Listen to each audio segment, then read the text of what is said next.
Humanity and conquer.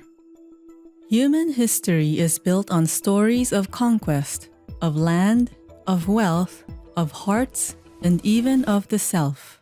The complexity of human nature needs no elaboration.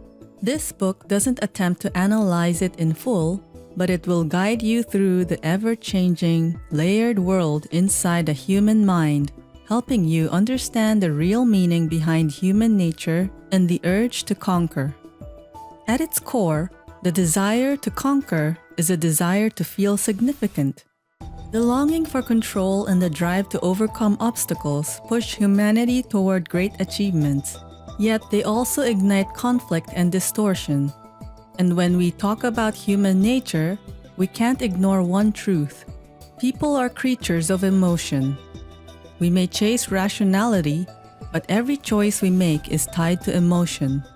Learning to work with emotion is therefore the key to influencing others and ultimately mastering ourselves. Existential anxiety is often where conquest begins. It comes from one humanity's deepest fears, that one's existence is meaningless and small.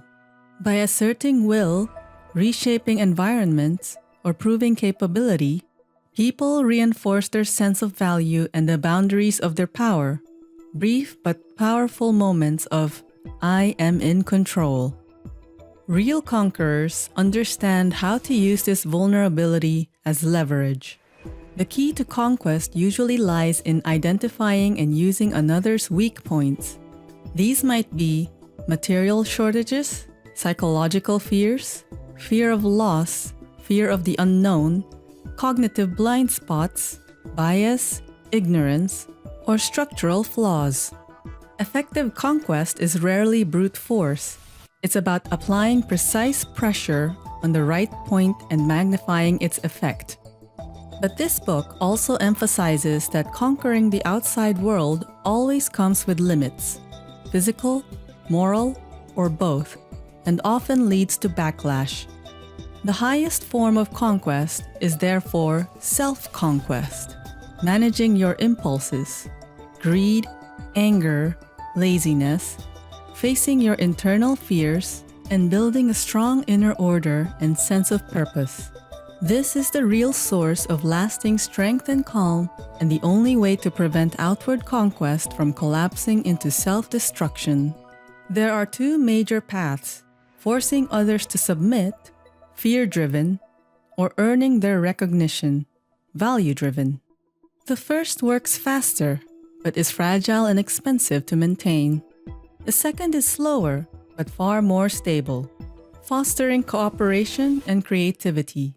Wise conquerors choose the second path, offering value, vision, or safety so others willingly align their goals with yours, creating influence that lasts. True conquerors are like water, helping all things without fighting for dominance. This book does not praise or condemn the instinct to conquer. It treats it as a powerful but neutral force within us.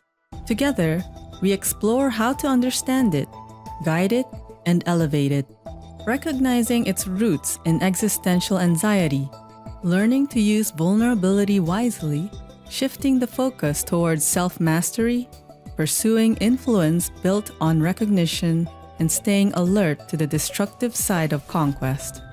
The goal is a clearer, more sustainable, and ultimately more constructive way to use this force. When the drive to conquer evolves into the drive to create, to care, and to transcend the self, human nature finally blooms like a rose rising out of thorns.